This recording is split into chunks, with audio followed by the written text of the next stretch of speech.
कभी इंटरनेट पे आपको कोई ऐसी वीडियो मिली है जो देखते ही अजीब फील हो, ना वो स्केरी हो ना वो डिस्टर्बिंग, लेकिन फिर भी अंदर से लगता हो कि मुझे ये देखना ही नहीं चाहिए था। जैसे आप गलती से किसी और की पर्सनल रिकॉर्डिंग देख रहे हो, जैसे कोई चीज़ पब्लिक के लिए बनी ही नहीं थी। और यही फीलिंग नारोई द कर्ज क्रिएट करती है। ये मूवी आपको सिर्फ डराती नहीं है, ये आपको फील कराती है कि आप कुछ ऐसा देख रहे हो जो कभी सामने आना ही नहीं चाहिए था। आज हम नारोई की स्टोरी एक्सप्लेन नहीं करेंगे, ना एक कर्ज का ब्रेक डाउन करेंगे। आज हम बात करेंगे कि आखिर ये फिल्म इतनी अलग क्यों फील होती है, कि जब लोग नारोई देख कर उठते हैं तो अक्सर वो एक बात ही करते हैं, ये मूवी की तरह लग ही नहीं रही थी। और शायद यही इसका सबसे बड़ा फैक्टर है, क्योंकि हॉरर तब और ज़्यादा इफेक्टिव हो जाता है जब वो हॉरर मूवी जैसा फील ही ना हो। नॉर्मली हॉरर मूवीज आपका अटेंशन ग्रैब करती हैं through music, jump scares, dramatic scenes, लेकिन नारोई ऐसा कुछ करती ही नहीं है। ना ही उसमें म्यूजिक है, ना ही उसमें ड्रामेटिक सीन्स है, ऐसा कुछ नहीं करती नारोई। कई बार तो ऐसा लगता है कि ये मूवी खुद भी नहीं चाहती कि आप उसे देखो। कैमरा ऑकवर्ड होता है, सीन्स अननेसेसरीली लंबे हो जाते हैं,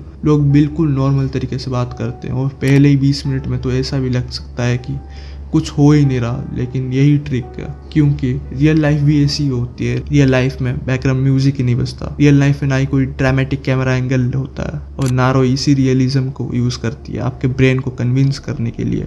नारोई का सबसे डेंजरस एस्पेक्ट इसका कर्ज नहीं है, इसका सबसे डेंजरस एस्पेक्ट है पैरानोया। शुरू में फिल्म रैंडम डिटेल्स दिखाती है, एक आवाज, एक अजीब इंसान, एक रैंडम टीवी क्लिप, एक ऑड कन्वर्सेशन। पहले ये सब मीनिंगलेस लगता है, लेकिन जैसे जैसे मूवी आगे बढ़ती रहती है आप रियलाइज करते हो कि शायद ये रैंडम था ही नहीं। और इसके बाद आप हर फ्रेम को एनालाइज करना शुरू कर देते हो, हर बैकग्राउंड को देखना शुरू कर देते हो, हर आवाज को सुनना शुरू कर देते हो। और बिना नोटिस किए आप मूवी नहीं देख रहे होते, आप इन्वेस्टिगेशन कर रहे होते हो। डर घोस्ट से नहीं, पैटर्न से है। हम ह्यूमन एक चीज़ को नेचुरली फील करते हैं, हम पैटर्न्स ढूंढते हैं, क्लाउड्स में शेप, नंबर्स में मीनिंग, इवेंट में कनेक्शन। और नारोई इसी इंस्टिंक्ट का भी यूज़ करती है। फिल्म में डजन्स ऑफ स्ट्रेंज इवेंट्स होते हैं, अलग अलग लोग, अलग अलग लोकेशंस, अलग अलग इंसिडेंट्स, लेकिन धीरे धीरे सब कनेक्ट होने लगता है। और जब आपको पैटर्न नज़र आता है तब धीरे धीरे आपका दिमाग आपको फियर की तरफ लेके जाता है, क्योंकि अब आपको लगता है कि इसके पीछे सच में कुछ है। और जब ब्रेन किसी पैटर्न को रियल मान लेता है तो डर भी फील होता है। मोस्ट हॉरर मूवीज़ में गोस्ट या मोन्स्टर स्टोरी के साथ स्टार्ट होते हैं, लेकिन नारोई में ऐसा नहीं लगता। यहाँ हॉरर ऐसा फील होता है जैसे वो पहले से एग्जिस्ट करता था, कैरेक्टर्स के आने से पहले भी, इन्वेस्टिगेशन के शुरू होने से पहले भी, जैसे कोई पुरानी चीज़ जो बहुत सालों से दफन थी और दोबारा बाहर आ रही है।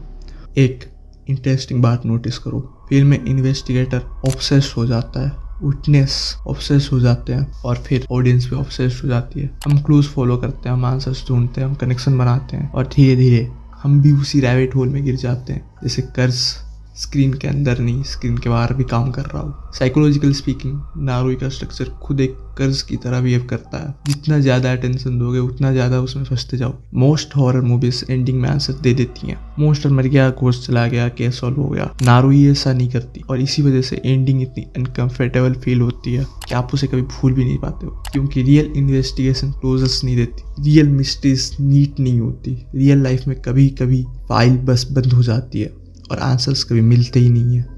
नारोई आपको एग्जैक्टली यही फीलिंग देती है, जैसे आपने एक केस फाइल पढ़ी हो और लास्ट पेज पे लिखा हो इन्वेस्टिगेशन डिसकंटिन्यूड।